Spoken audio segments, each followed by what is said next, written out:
So much. I think for the interest of time, we're going to move on, but thank you very much, Aaron. So any additional questions, feel free to put them in the chat, and hopefully our speakers will get those to you. So we're going back to the University of Bristol for our final speaker in this session, which is Eva Li. There. Yeah, not at all. It is very warm, so feel free to get some water, and then we'll have a nice break after your talk. So yeah, thank you very much. Thank you. Yeah, thanks everyone. I'll try to make my presentation converge before the tea break. So as you can see here, my presentation is to present you the results of a case study in rheumatoid arthritis, where we're looking at assessing different treatment sequences of Chinese population using a DS model. So I'll start by providing some background on the epidemiology, disease epidemiology, and the prior economic models used in HTA in this field. I'll then demonstrate a new model structure designed to better reflect the current clinical practice and the model parameters and the initial results. I also demonstrate how a DS model can be easily achieved in the R-package world and throughout. So what we have here is, as an autoimmune disease, rheumatoid arthritis can occur at any age, but has a peak age of onset between 50 to 70 years, and females are more likely to have it than the males. You can see this figure shows the recent global prevalence of this disease, and the darker the color, the higher the prevalence. As we can see, China has a relatively modest prevalence of 240 cases per 100,000 population. Currently, there's no cure for this disease, and the primary clinical target is trying to suppress the disease activity under threshold, primarily the remission, which is defined using different clinic indicators such as DAS28, and patients with remission is assumed to prevent the disease progression and have a overall better quality of life. So the first treatment is methotrexate, but it doesn't work for everyone. The biologics and JAK inhibitors offers alternative options for patients whose disease activity cannot be controlled by the conventional drugs, but still they work differently. So considering patients always cycle through different target drugs, assessing the entire treatment sequence is essential to inform the decision making.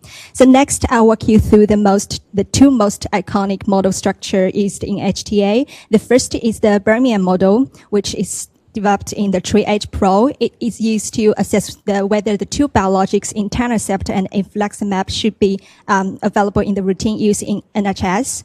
It's a health state transition model defined by the HAQ score, which is a patient-reported measure of disease activity. And accordingly, the effect of disease activity on mortality is incorporated. And only two things sampled here: time on treatment and second, whether the early treatment discontinuation happens. And both cost and quality of life are estimated from the HAQ score. Later, the Sheffield model further developed it by introducing this individualized microsimulation because of the use of regression based on patient characteristics. This model can capture patient heterogeneity to a certain extent. So this model since then has been widely used and adapted in different healthcare settings. But still, there are some challenges needs to be addressed. It can be divided into two topics. The first relates to the choice of input parameters to represent the disease progression. For example, at the very beginning, the HAQ is used, but it's a patient-reported outcomes, which is not routinely collected in practice.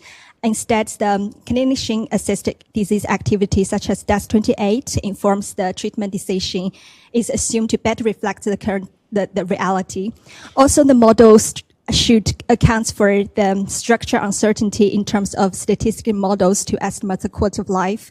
And the second topic is pretty much about incorporating the emerging new clinical evidence, such as the treatment-specific long-term outcomes, and also the shift in the clinical practice that because of the adapted treatment regimes and also the individual patients individualized patient disease making. For example, for the dose adjustment strategies is often applied for patients who achieve sustained remission to prevent the overuse of these expensive health resources. So we're trying to address all of these issues in our model by introducing this treatment sequence simulation model.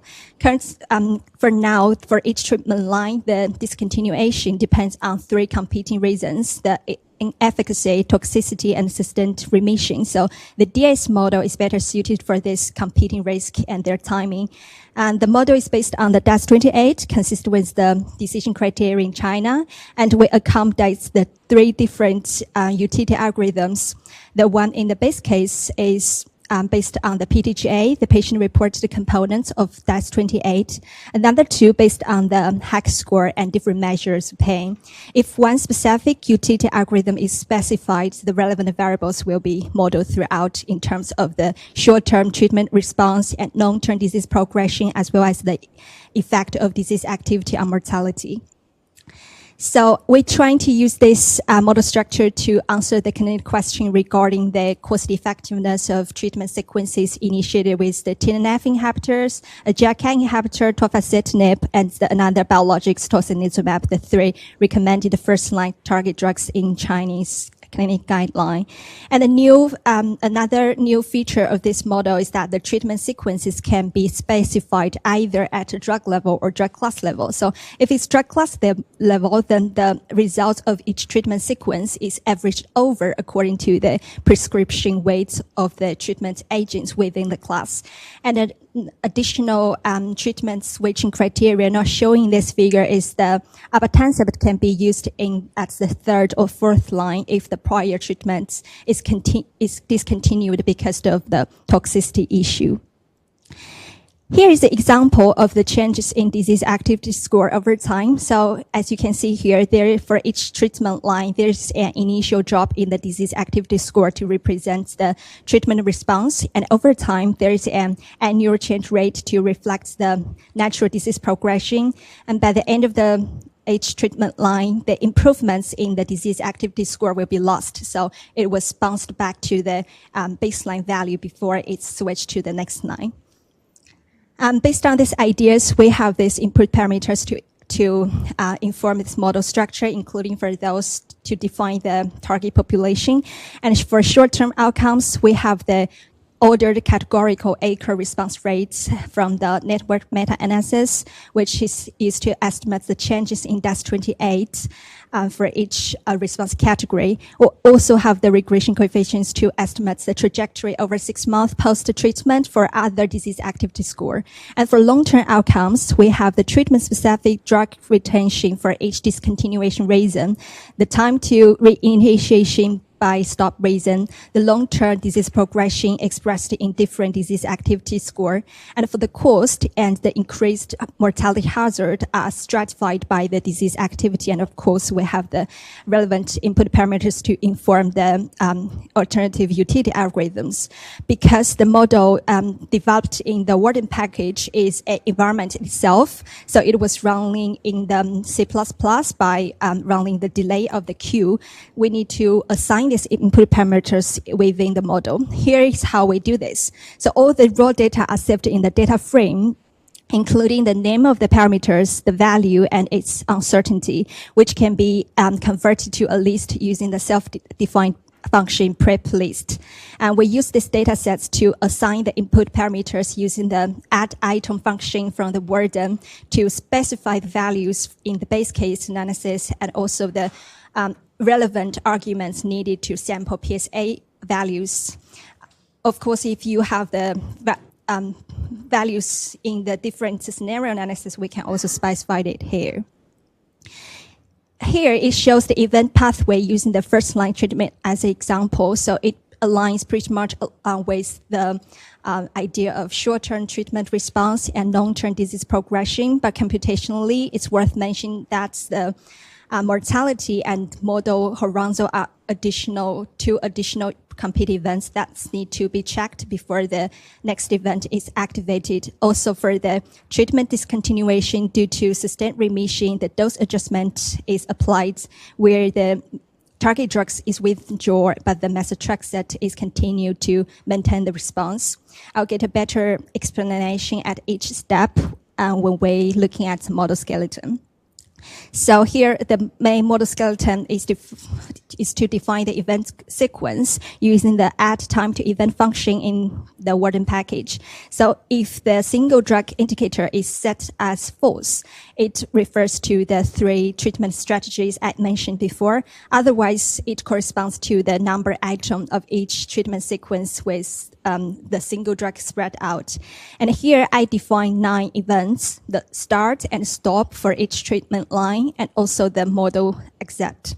And for any input parameters that shared between events and haven't been specified before, it should be specified here using the other input arguments. And I only specify the initial start time as 0 because all the subsequent events will depend on the prior treatment response.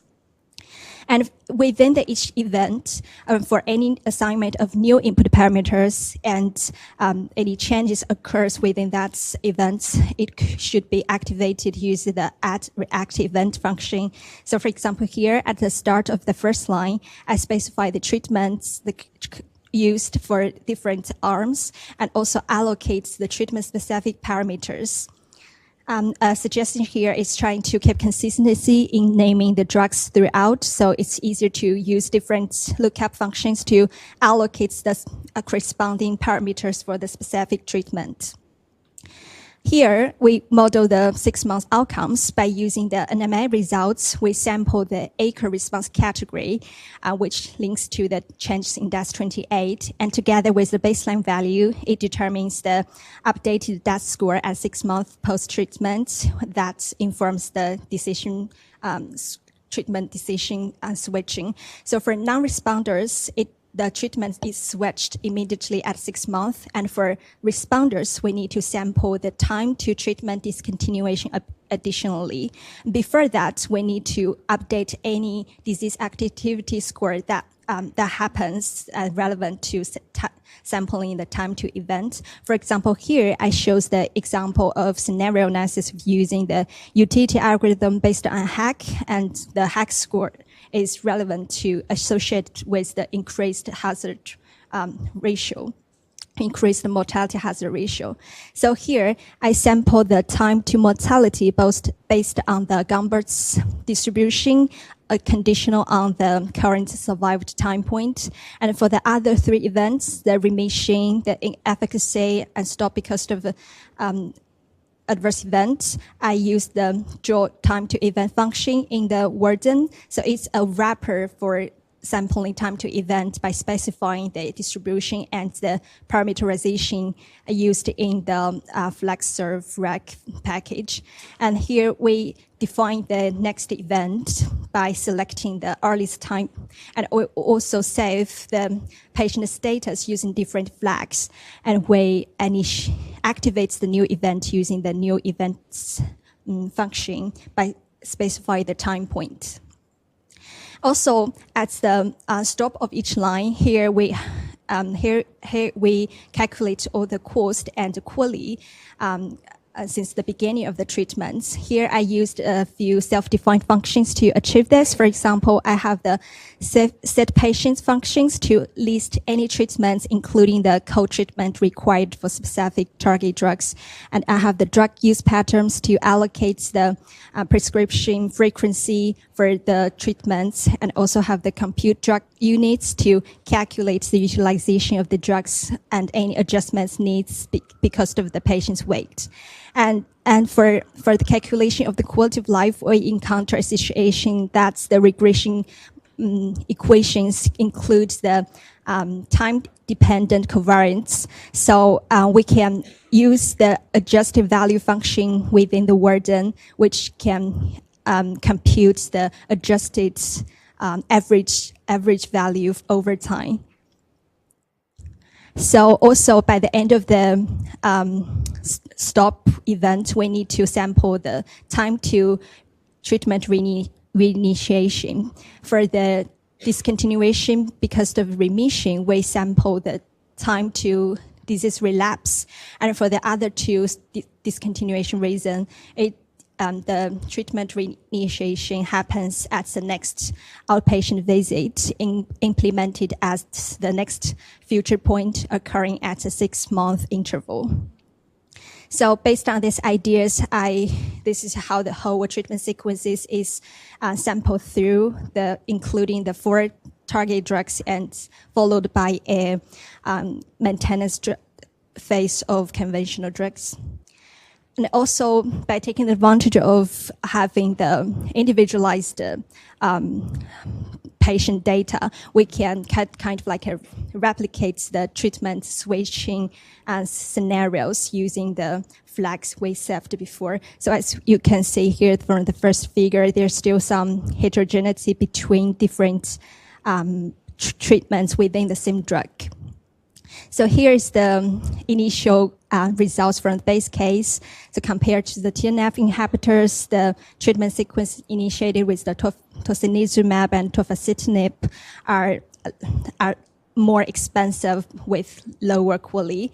And also compared to the tofacitinib, the tocilizumab is not cost effective under the willingness to pay threshold of 200,000 Chinese yuan per quality. And here's the discussion. Based on my experience using this package, I feel like it's very flexible to model the treatment sequence, especially if you have different scenarios, and also to account for the structure uncertainties because of the different statistical models or the evidence sources. And the future works is to kind of like explore the variations in the results because between the different, by using the treatment sequence defined using single drug.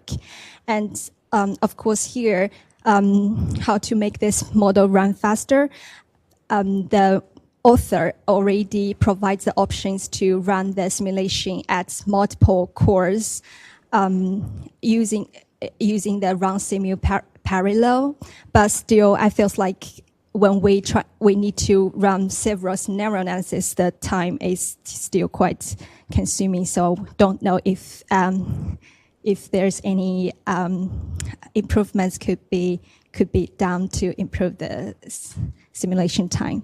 Yeah, that's pretty much the whole presentation. And any question, let me know. Thank you.